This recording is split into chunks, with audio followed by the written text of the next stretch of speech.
প্রিয় লালমাই নাঙ্গলকোটবাসী, আমরা আজকে অত্যন্ত আনন্দিত এবং উদ্বেলিত।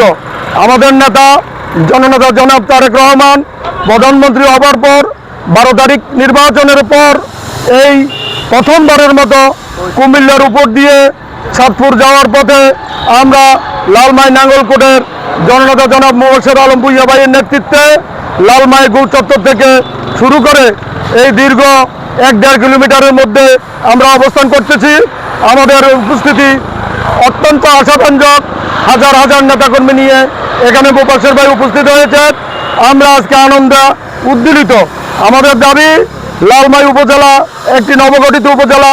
এখানে অবকাঠামোগত উন্নয়নের অনেক বেশি প্রয়োজন।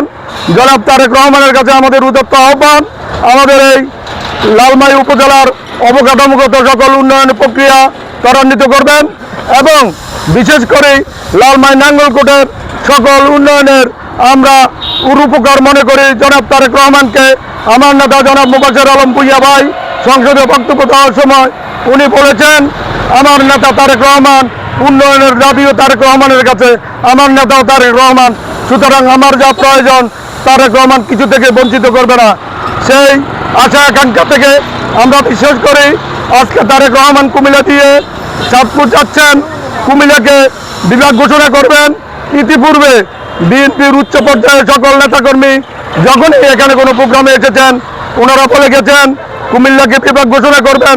তাই আজকে আমাদের দলের শীর্ষ পর্যায়ের নেতা কাছে আমাদের আকুল আবেদন, কুমিল্লাকে বিভাগ এবং কুমিল্লা যে এয়ারপোর্ট আছে সেটাকে সচল করার জন্য উদাত্ত আহ্বান রেখে নেতার কাছে আমি আমার বক্তব্য শেষ করছি।